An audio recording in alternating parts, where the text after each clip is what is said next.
This Sunday, party leader. Alliances matter. Senate Minority Leader Mitch McConnell joins me for a wide-ranging interview as he prepares to step down as Republican leader later this year. This is my principal interest, pushing back against isolationism. His thoughts on Donald Trump's courtroom campaign. Do you think that presidents should be immune from criminal prosecution for actions while they're in office? Obviously, I don't think that. And his own legacy. Do you ever regret your vote to acquit? Plus, escalating tensions. Free, free, free Palestine! Protests over the Israel-Hamas war spread on college campuses across the country. Occupation is a crime! What impact will it all have on President Biden's re-election campaign? I'll talk to Democratic Senator Tim Kaine of Virginia. And barrier breaker, civil rights icon Ruby Bridges joins me for our Meet the Moment conversation. I was thrust into the middle of a situation that no 6-year-old should be put in. Joining me for insight and analysis are Jeff Bennett, co-anchor of PBS NewsHour, Jonathan Martin of Politico, former White House Press Secretary Jen Psaki, and Mark Short, former Chief of Staff to Vice President Mike Pence. Welcome to Sunday. It's Meet the Press. From NBC News in Washington, the longest-running show in television history, this is Meet the Press with Kristen Welker. Good Sunday morning. After a monumental week marked by the first ever criminal trial of a former president and history-making arguments before the Supreme Court.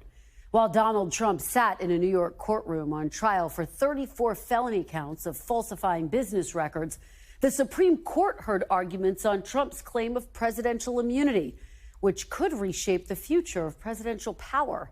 The justices appeared ready to reject Trump's sweeping claim that he's immune from any criminal prosecution on felony charges of conspiracy and obstruction for trying to subvert the 2020 election, but suggested they might give Trump a different kind of victory, a delay in the case, signaling they could send it back to lower courts. At issue, a version of this claim that Richard Nixon made in 1977. Well, when the president does it, that means that it is not illegal. In nearly 3 hours of oral arguments, the liberal justices raised a series of hypotheticals to emphasize the consequences of Mr. Trump's position that presidents are entitled to absolute immunity. If the president decides that his rival is a corrupt person and he orders the military or orders someone to assassinate him, is that within his official acts that for which he can get immunity? It would depend on the hypothetical, but we can see that could well be an official act. If a president sells nuclear secrets to a foreign adversary, is that immune? How about if a president orders the military to stage a coup? I'm trying to understand what the disincentive is from turning the Oval Office into, the seat of criminal activity in this country. For their part, the conservative justices on the court seemed focused on the impact on future presidents. I'm not concerned about this case, but I am concerned about future uses of the criminal law to target political opponents based on accusations about their motives. I'm not discussing the particular facts of this case, but it applies to any fraud that interferes seriously with any government operation, right? I'm not focused on the here and now of this case. I'm very concerned about the future. One of the strongest cases against immunity was made in 2021 by Senate Republican leader Mitch McConnell after he voted to acquit Trump in his second impeachment trial. We have a criminal justice system in this country. We have civil litigation. And former presidents are not immune from being accountable by either one.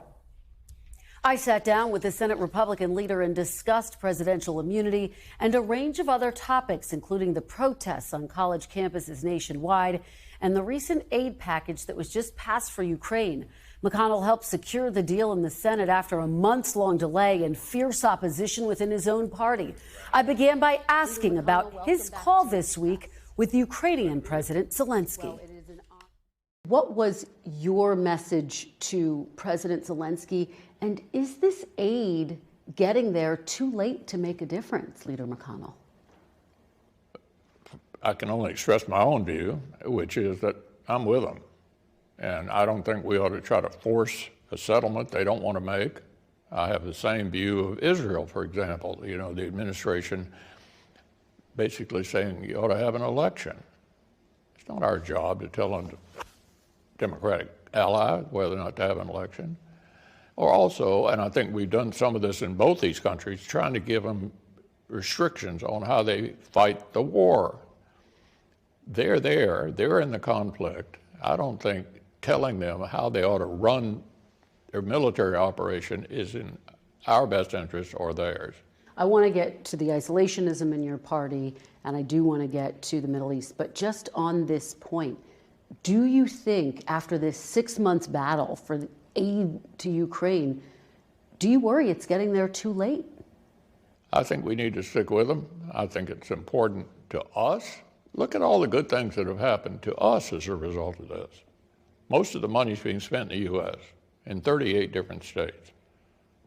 The Europeans have stepped up. We've got 2 new members of NATO. The Prime Minister of Japan here a couple of weeks ago spent a lot of time talking about Ukraine. And he had previously said, if you want to send President Xi a message, beat Putin in Ukraine. This is a worldwide problem. It's not going to go away after one supplemental. Well, let's talk about your concerns about the future, the isolationism in your own party. What is your message to the isolationists in the Republican Party? That Ronald Reagan had it right. You get peace through strength. And I would say to the Democrats, they've got a problem on the left. So it's not just us having kind of an isolationist discussion. You've got visible anti-Semitism on the left. So we've all got to get serious about the challenges ahead of us. Engaging in anti-Semitic behavior in the United States needs to be stood up to by the administrators of these colleges. Well, we're going to talk about the colleges. Anti-Semitism, though, is not just a problem that's unique to one party or another. I mean, anti-Semitism is something that the country is facing together. But I do want to ask you, on this issue of the future of the Republican Party, you're saying that it's turned the corner on isolationism. What gives you that confidence when more House Republicans voted against more aid to Ukraine than for it? Well, I'm a minority leader of the Senate, and I can only report how we've done here. We had predicted correctly that if there were votes in the House, it would pass. And I'm proud of the fact that we got 10 more votes this week than we had 2 months ago. And I think our members are focusing on the facts. And the facts are that this is in our best interest. This is not some charitable contribution to Ukraine. But 15 Senate Republicans did vote against it. So to people who say, we're not turning a corner, this is where the party is headed. I think the party is heading in a different direction from them. From the isolationists. Yeah. Let's move on to the tensions in the Middle East that have spilled over across this country. As you referenced, we have seen pro-Palestinian protests on college campuses all across the country. House Speaker Mike Johnson was at Columbia University this week. He said, quote, "This is dangerous. This is not the First Amendment. This is not free expression." Do you agree with him? Is that your assessment, too? I think it's a dangerous situation. You said pro-Palestinian. There's also anti-Semitism, which is completely unacceptable. I've been shocked to see that in this country. First responsibility is the administrations of these colleges. That's the first responsibility. And so the speaker is correct in saying, laying the blame on the administrators. When I was in college, and I bet when you were in college, there were plenty of debates, but we were not trying to shut people up and had aggressive civil discussions, that's the responsibility of the college administrators. And to do anything else makes them look like they're sympathetic with one side or the other. And I think restoring order and civility to have reasonable debates is what needs to happen. To the students who are protesting peacefully, though, do they have a right to protest on college campuses? Oh, of course, yeah. But I think people need to understand, just the fact that we have the First Amendment doesn't give you the right to scream fire in a theater and run everybody out. I mean, sure, you're free to speak, but you're not free to harm others with your speech. I want to talk to you about abortion, which, as you know, is one of the biggest issues for people all across this country right now. Back in 2022, you said a national ban was possible. So as I sit here today, I want to ask you, Leader McConnell, would you support a federal ban on abortion? I said it was possible. I didn't say that was my view. I just said it was possible. What is your view? And the reason I said it was possible ban? is because the Supreme Court has put this back into the legislative arena, and we're seeing it play out all across the country.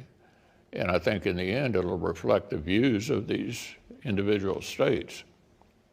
But I did not say, I said possible. I didn't say that was my view.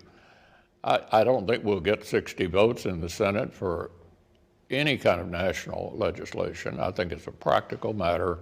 It's going to be sorted out at the state level. If a federal ban came before you for a vote, though, would you support it? A 15-week federal ban with exceptions, what Lindsey Graham is proposing? Yeah, I'm not advocating anything at this level. I think it's going to be sorted out all across the country and be very different in different states.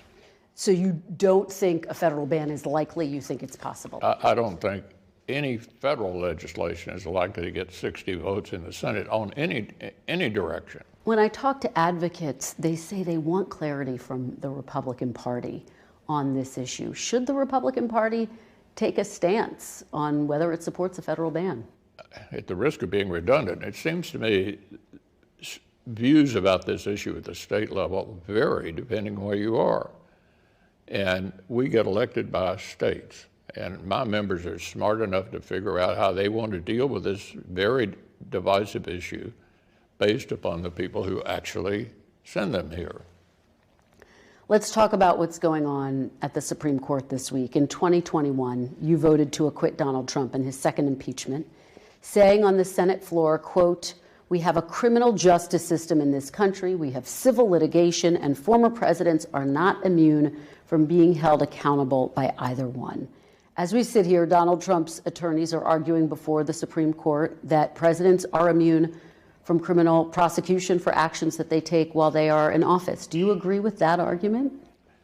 We're going to find out, aren't we? I mean, the Supreme Court is going to deal with that direct issue that I was referring to on February 13th of 2021. And I think we'll find out sometime soon.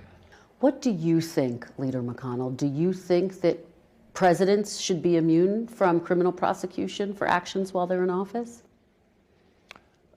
Obviously, I don't think that, but it's not up to me to make that decision. The president clearly needs some kind of immunity, or he'd be in court all the time. So we'll see how the Supreme Court deals with it. Just to be very clear, you said former presidents are not immune from being held accountable. You stand by those comments? That was my view, but I don't make that decision. But you stand by those comments? I mean, that's my view. But my view is only my view. I mean, the court is going to decide this. But just to be clear, you stand by those comments. Former presidents are not immune from being held accountable. Yeah, I do, but many times I have to say I'm not on the Supreme Court. I don't get to make the final decision on that. Do you ever regret your vote to acquit former President Trump in his second impeachment trial? Look, he was not president anymore at that point. There's a big debate about whether or not you could even impeach somebody, remove them from office that they don't hold. I stick with what I said then. I addressed this issue on January 6th and on February 13th. I stand by everything I said. So you do not regret your decision to acquit him? I stand by everything I said when I addressed this issue on January 6th and February 13th. And you have said that you endorse former President Trump. Are you going to vote for him? I said 3 years ago, shortly after the assault on the Capitol, that I would support the nominee of the party, whoever that was, and I do. And that includes voting for him? I said it 3 years ago. I'm not just making news today. I'm simply referring back to what I said shortly after the assault on the Capitol. And to those who hear that and wonder how you can support him despite being so critical of him after January 6th. There's no question, none, that President Trump is practically and morally responsible for provoking the events of the day. Despite saying that we've got to leave this up to the courts, what say you? Well, the answer is the Republican voters of this country have spoken. They get to pick nominees for president. So how I'm spending my time is on something I can have an impact on, which is making sure my successor is the majority leader and not the minority leader. Mm-hmm. I want to ask you about your legacy. You said just this week that you often feel like the only Reagan Republican left. As you prepare to step down from your leadership position this year, what are your greatest concerns about the future of the Republican Party? Well, I tell you, I feel better about it after we had our vote. I don't know when I said that. It may have been before the vote, but I do think peace through strength, which is the Reagan formula, which is the Eisenhower formula, and not the Robert Taft isolationism back in the 40s, is recovering. And I think in this episode, more of my members really focused on the facts. And it's hard to argue against the supplemental. It's in our interest. This is not charity to Ukraine. It's in our interest. And I think we've sort of refocused on the importance of playing the kind of role that we need to play in the world. It's in our interest. None of this is charity. The whole democratic world is in favor of what we did this week. That should get the attention of our members. Plus, all the jobs that are being created in their states with the money that we're spending retooling our industrial base for the big challenges ahead against China, against Russia, against Iran. I hear your optimism, and yet some Republicans say this is the last aid bill that will ever get passed to Ukraine. Can Ukraine count on the United States to stay with it for more support, more aid in the future? Well, just to go back in history one more time, before World War II, Robert Taft was the most important Republican. Everybody knew who he was. Desperately wanted to be president. He opposed Lend-Lease, and most of the Republican senators did. And then after the war, Pearl Harbor changed all of that for a few years, but then after the war, he opposed NATO and the Marshall Plan.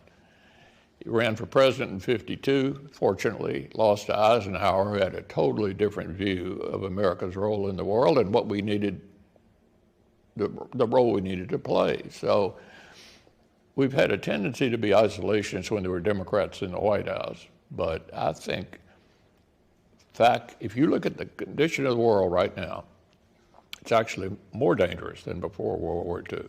More, because we have terrorism that they didn't have. And yet the leader of the Republican Party espouses an America First foreign policy, which is the very definition of isolationism. What concerns you about that as you prepare to step down from your leadership position? Well, it's a family dispute. I won't go over the details, but you all have had that sort of thing recently as well. It's a family argument, and I'm pretty clearly on the non-isolationist side, and I tend to do my best to convince my members that that's the way to go. And even after I leave this job, I'm not leaving the Senate, and this is my principal interest, pushing back against isolationism. This is going to be your focus once you step down from leadership. It is. Okay. Leader McConnell, thank you very much. I really appreciate your time. Thank you. When we come back, student protests over the war in Gaza spread across the country. Will it impact President Biden's re-election campaign? Democratic Senator Tim Kaine of Virginia joins me next.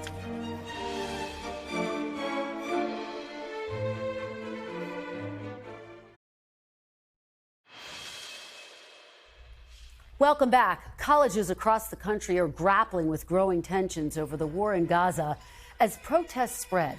More than 200 protesters were arrested at campuses across the country Saturday. USC has canceled its main commencement ceremony. Joining me now is Democratic Senator Tim Kaine of Virginia, the author of a new book, Walk, Ride, Paddle, A Life Outside. Senator Kaine, welcome back to Meet the Press. Kristen, great to be with you this morning. Well, it is great to have you, Senator. Let's dive right in and talk about these protests, which we've seen on college campuses all across the country. They are not monolithic. There are pro-Palestinian protests. Some of the protests are calling for a ceasefire. We've also seen anti-Semitism on some of these college campuses. My question for you this morning, do you think the Biden administration, the president, has a role to play in this moment in addressing what we are seeing in these college campuses? Kristen, it's a really good question. And, this is a tough one because people have a right to protest and make their views known. And almost, overwhelming percentages of people do that peacefully. But there are those who intimidate or harass others. There are those who speak in hate speech or anti-Semitism. And so giving people the latitude to do what they ought to be able to do and also trying to curb unacceptable behavior is tough. Here's a role that I think the president can play. We know of places where maybe these discussions are not being done the way they should be. They're not being done civilly, but there's also some universities that I think are doing this right. And one of the things that I think it might be important for the president or maybe the education secretary, Secretary Cardona, to do is hold up some examples of colleges in the country, and I think there are a number of them, where discussions about difficult topics like Israel and Gaza are happening, but happening in a way that really can be a model, where people can express their points of view on tough issues, but not feel intimidated or harassed because of the positions they hold. So I think the president can use the bully pulpit to kind of hold up some good examples, and I would hope that he and other members of the administration might do that. Well, let me ask you about how far you think this should potentially go. As you know, Speaker Mike Johnson visited Columbia University this past week, and he said, quote, if this is not contained quickly and if these threats and intimidation are not stopped, he said that the National Guard should be called in. Is that something you would support if the situation escalates on college campuses? Kristen, I think calling in the National Guard to college campuses for so many people would recall what happened when that was done during the Vietnam War, and it didn't end well. The National Guard going to college campuses, Kent State and elsewhere, did not end well.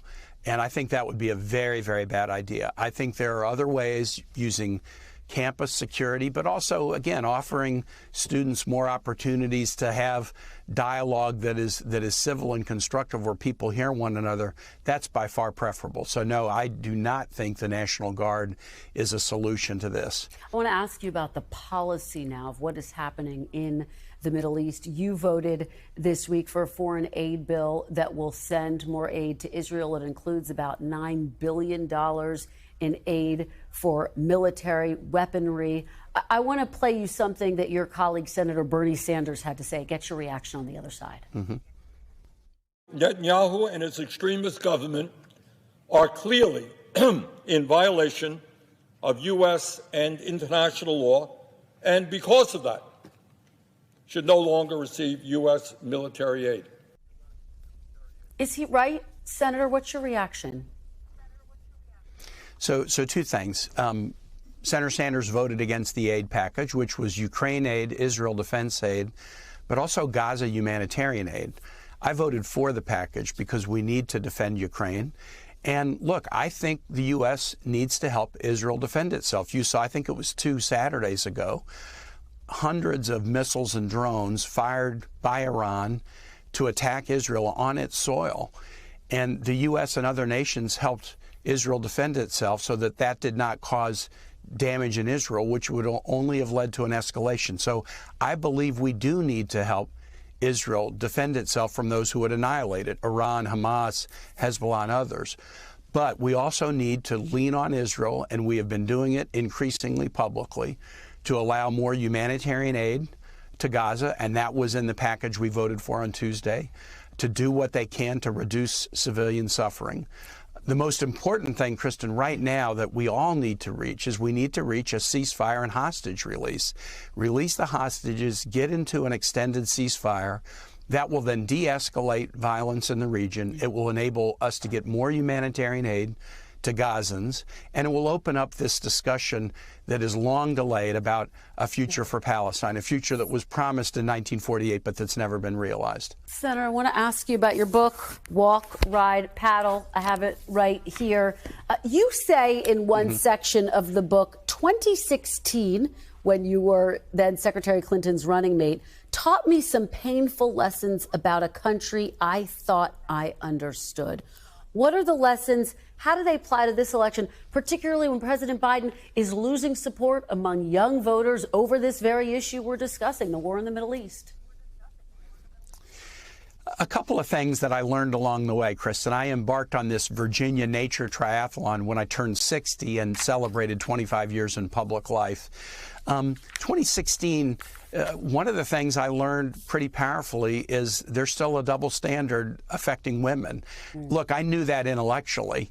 I'm married to a professional woman, and I've seen it in her lives and in the lives of others, but not until I was on that trail with Hillary and saw a good person and a good public servant, judged more harshly than her opponent in numerous instances. I think I really got a PhD in the continuing existence of a double standard for women. But I also learned on my journey something really important.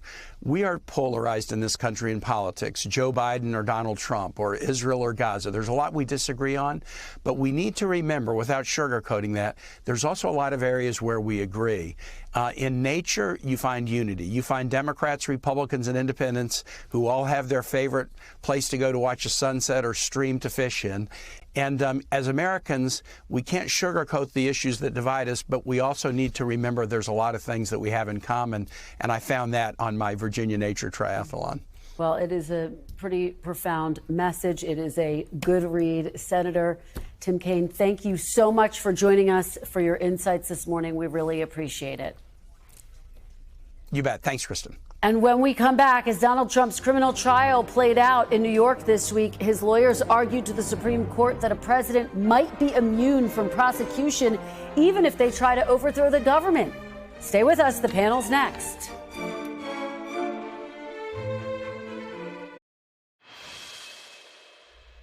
Welcome back. The panel is here. Jeff Bennett, co-anchor of PBS NewsHour. Jonathan Martin, Politics Bureau Chief and Senior Political Columnist for Politico. Former White House Press Secretary Jen Psaki, host of Inside with Jen Psaki. And Mark Short, former Chief of Staff to Vice President Pence. Thank you all for being here, getting up early the morning after the White House Correspondents' dinner. Really appreciate it. Jonathan, let me start with you and my exchange with Leader McConnell, in which I asked him if he stands by his argument that no one is immune. He ultimately said, yes, he stands by it. It comes as we had this extraordinary day of arguments in the Supreme Court. What do you make of all of it? I thought it was a superb interview. Thank you. And I think McConnell is torn between politics and history. He is trying to find a way ahead in a party that's led by somebody who he has nothing but contempt for.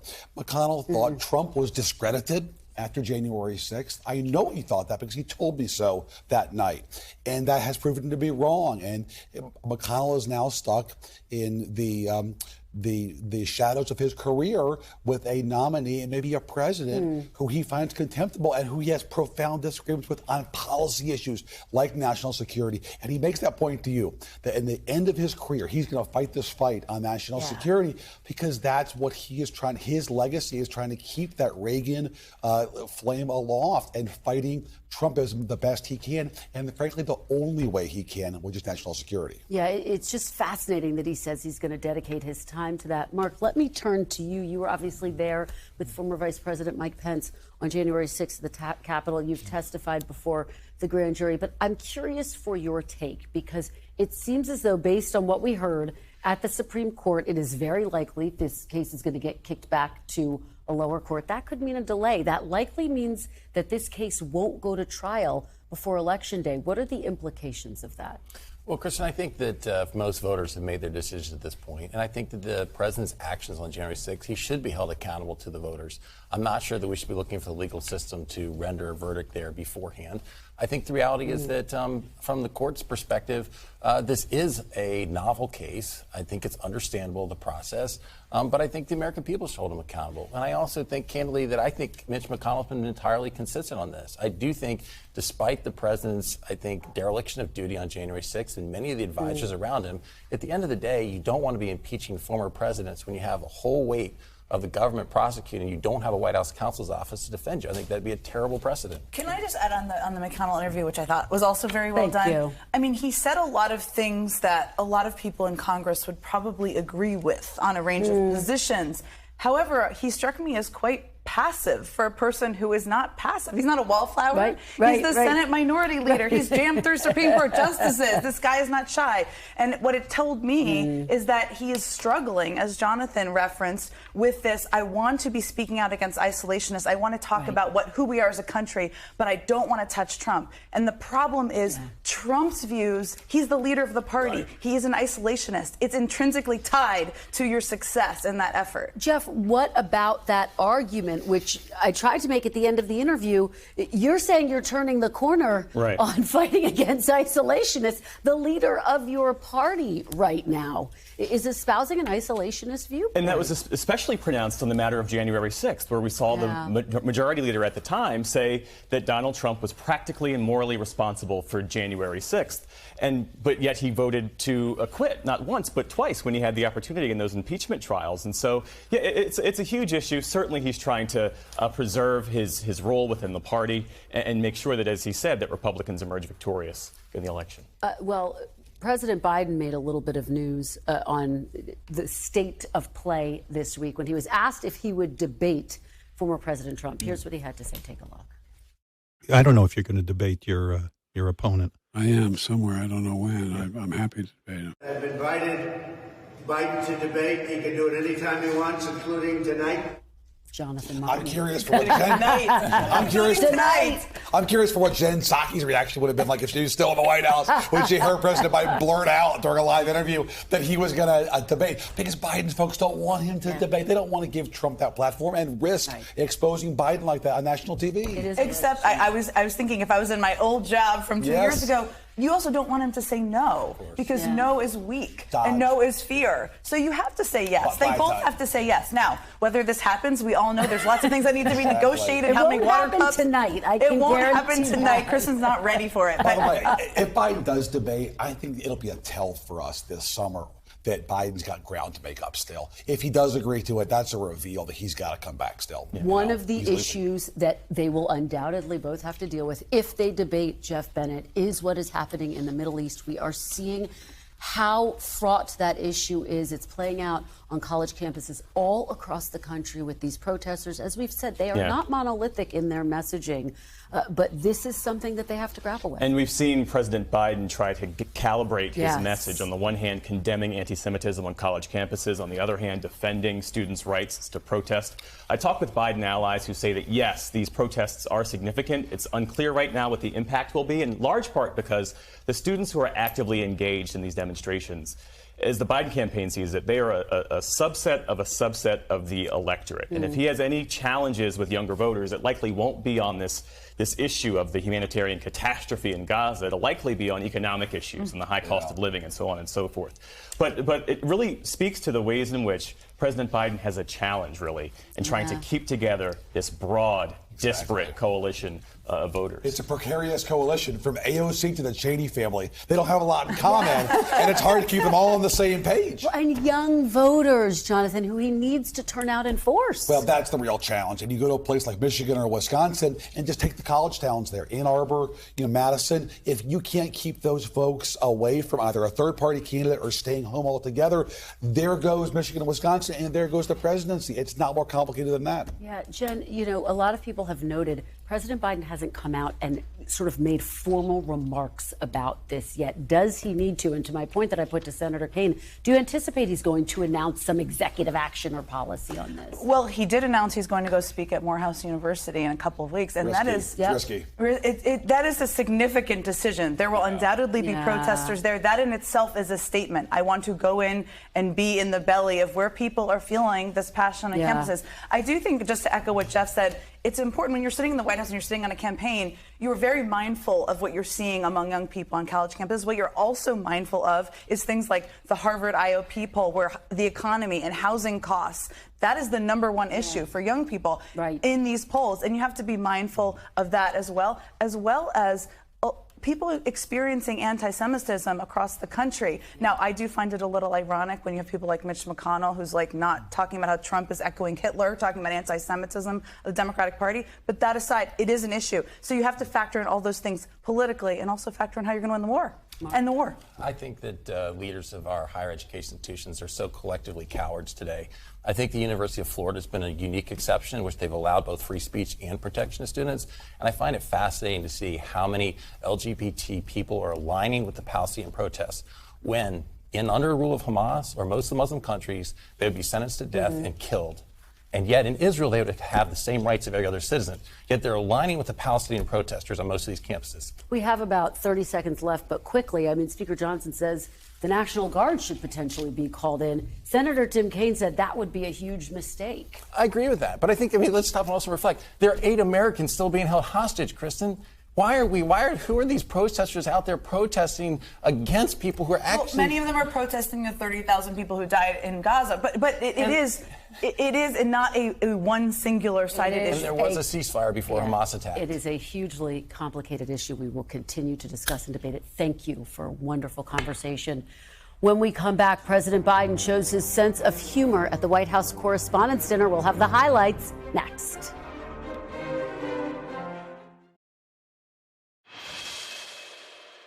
Welcome back. President Biden took on his age and his campaign rival at the White House Correspondents' Dinner last night. The 2024 election is in full swing. And yes, age is an issue. I'm a grown man running against a 6-year-old. But look, age is the only thing we have in common. My vice president actually endorses me. Biden, who has held fewer news conferences than his predecessors, also roasted the journalists in the room. Some of you complain that I don't take enough of your questions. No comment. While attendees celebrated the First Amendment at the dinner, inside, pro-Palestinian demonstrators outside the Washington Hilton protested the president's handling of the war in Gaza. Our friend and colleague Kelly O'Donnell, who is the president of the White House Correspondents Association and a senior White House correspondent, used her remarks to bring attention to journalists who've been captured or killed for doing their jobs. Evan Gershkovich, Austin Tice, and reporters who have been killed in Gaza. She also highlighted the need to preserve press access. My gratitude is multiplying because this week marks a career anniversary for me. 30 years with NBC News. We believe that independent professional journalists on hand to document the events of a presidency are stewards of something precious, more enduring than any news cycle or trending topic. We preserve the historical record, part of the legacy of the First Amendment. In her 30 years at NBC News, which she marks this week, Kelly has covered 4 presidential administrations, 7 election cycles, and has been a frequent panelist on Meet the Press. So congratulations to Kelly and the entire White House Correspondents Association for another great evening highlighting the importance of journalism in a free press and for awarding scholarships to the next generation of journalists. When we come back, the 6-year-old who became a tiny but mighty symbol of bravery in the fight to desegregate schools. Our Meet the Moment conversation with Ruby Bridges is next. Welcome back. At just 6 years old, Ruby Bridges became a civil rights icon simply for attending her school, which was newly desegregated in 1960. Bridges and her mother had to be escorted by federal marshals under the loud jeers of segregationists who protested her pursuit of a basic education. Over the past 25 years, Bridges has been visiting schools all around the country and replying to the letters of students who've sought her advice. Some of that correspondence is now in a new book, Dear Ruby, Hear Our Hearts. I recently sat down with Ruby Bridges for a Meet the Moment conversation. She describes the painful experience she had as a little girl, at one point using a racial slur, words she heard at the time, as she speaks in deeply personal terms. Thank you for being here. It's a real honor to be able to talk to you. I want to start off by talking about this beautiful book that you have written in which you answer the letters that children have written to you. What do you hope people will take from your book? You know, it took me back to being 6 years old and thinking about what I was going through.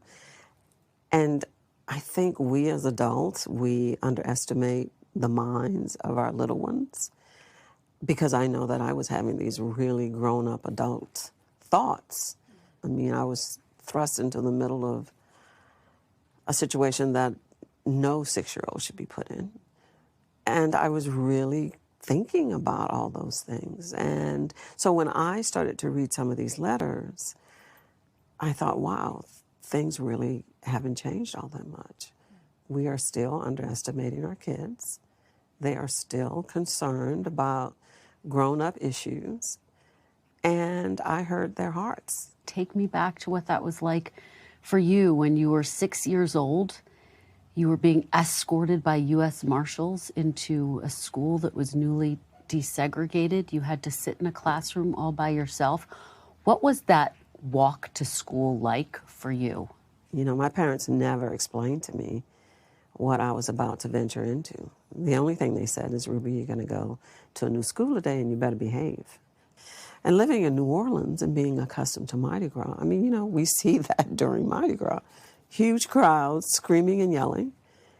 So I often say what protected me was the innocence of a child.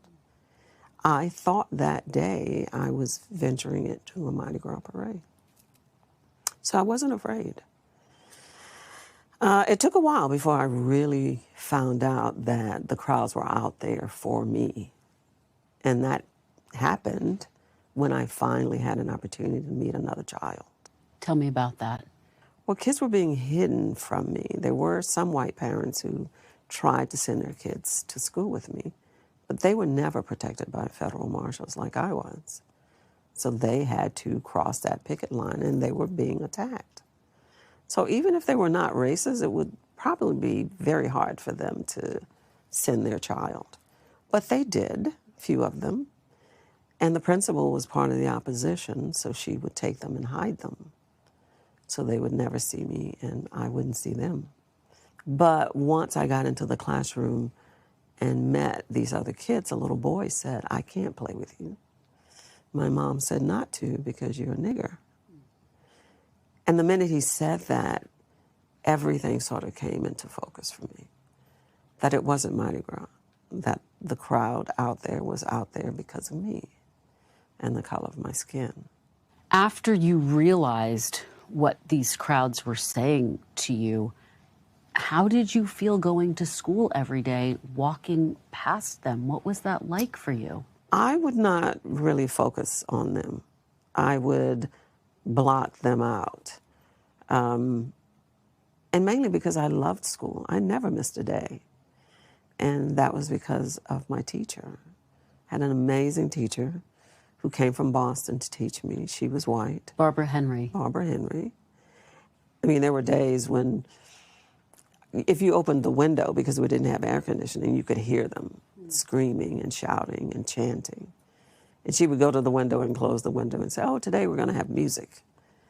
You know, it was little things that she did that made me love school.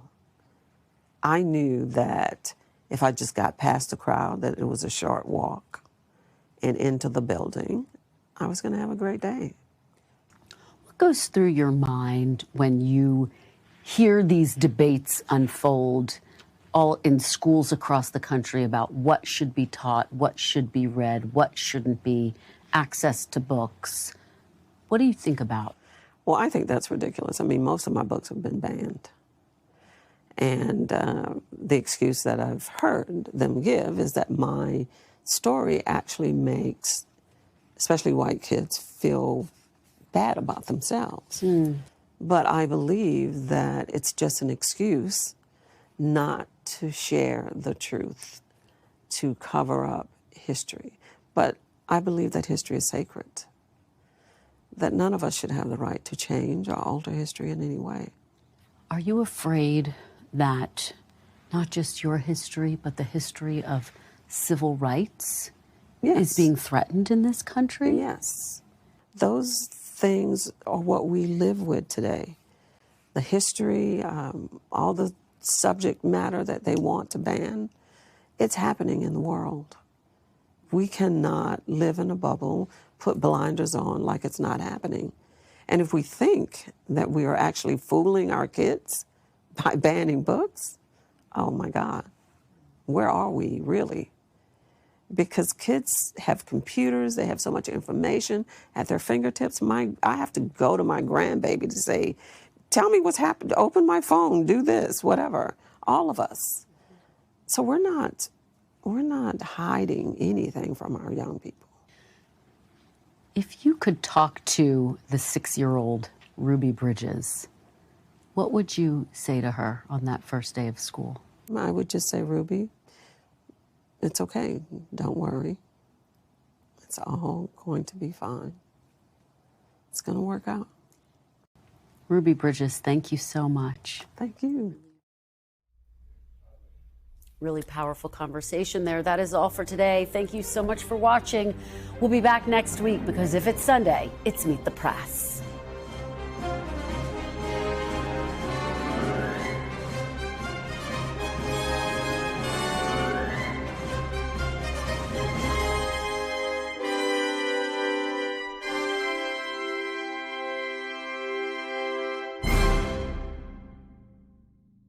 Thanks for watching. Stay updated about breaking news and top stories on the NBC News app or follow us on social media.